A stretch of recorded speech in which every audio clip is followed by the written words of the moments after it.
Bonjour à tous, j'espère que vous allez bien. Aujourd'hui, je vais vous parler du spin-off et de la suite d'Akame ga Kill. L'un raconte la période lorsque Akame travaillait encore pour l'Empire et l'autre raconte les suites des aventures d'Akame lorsqu'elle recherche un moyen de se libérer de sa malédiction et de rendre la forme humaine à Tatsumi. Commençons sans plus attendre par Akame ga Kill 0. Comme c'est un préquel, il peut bien entendu être regardé avant la série principale. Au niveau de l'histoire, je trouve qu'elle n'a vraiment rien à envier à Akame ga Kill. Dans Zero, on découvre beaucoup d'informations intéressantes sur Akame et des combats qu'elle a menés, ainsi que son évolution et la naissance de ses doutes à propos de l'Empire. Akame faisait partie d'un groupe d'assassins, composé uniquement d'orphelins. Franchement, je trouvais que leur chef ressemblait beaucoup à Najanda version mec. Et celui qui les supervisait était le précédent détenteur de l'arme impériale, Murasame. Personnellement, j'ai bien aimé découvrir les premiers compagnons d'Akame et d'apprendre comment et pourquoi Kurome avait fini par être drogué. Un autre gros point positif, c'était qu'on revoyait Chelsea. Dans Zero, Chelsea a seulement vu Akame de loin. Cette scène répondait également à une de mes questions de l'époque. Comment se fait-il que Chelsea connaissait déjà Akame alors qu'Akame n'avait aucun souvenir d'elle? Le dernier point que j'aimerais vous parler, c'est vraiment au niveau des combats qui sont tout aussi épiques que dans Akame ga Kill. Dans Zero, il n'y a que deux grands arcs. L'affrontement contre les gardiens des tombeaux et une famille d'assassins mercenaires, les Ogberg.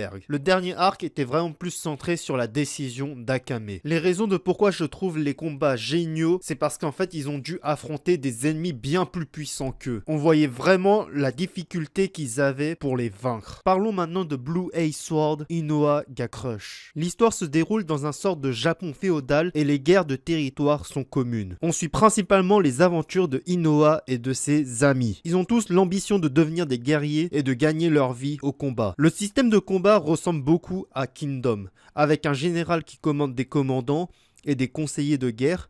Ils sont eux-mêmes soutenus par des lieutenants dirigeant une dizaine de soldats. À la différence de Kingdom, c'est que les scènes d'action sont plus centrées sur les personnages principaux et non sur le mouvement des soldats. Dans cette histoire, Akame aura plus un rôle de support. En même temps que de retrouver un moyen de se libérer de sa malédiction, elle va soutenir Inoa à accomplir ses objectifs. Elle va même l'entraîner à l'épée. Bien que son rôle soit secondaire, elle sera très vite mise à l'avant contre Yomi. Il faut aussi dire que les ennemis qui vont affronter sont tout aussi redoutables que ceux d'Akame ga Kill. En plus, l'un d'eux était un personnage de Zero. La rencontre entre ce personnage et Akame, je l'attends vraiment avec impatience. Personnellement, je trouve que l'histoire est moins accrocheur que ses deux prédécesseurs, mais il a tout de même un fort potentiel. D'où pourquoi je le recommande. Pour finir, j'aimerais aussi dire que entre les trois histoires, mon coup de cœur reste sur Akame ga Kill, car les personnages étaient beaucoup plus attachants et beaucoup plus mémorables. Tout ce que j'espère, c'est que Wave apparaisse également dans Inoa Crush à un moment. Et comme j'aime beaucoup l'univers d'Akame ga Kill, j'en reparlerai à nouveau sur ma chaîne. J'ai encore plusieurs morts à vous parler et des scènes qui n'ont pas été mises dans l'animé. Et c'est sur cette phrase-là que je termine cette vidéo. Si vous avez bien aimé, n'hésitez pas à vous abonner à ma chaîne YouTube et lâcher un gros pouce bleu. C'était Nanashi Hachiniroku, à plus.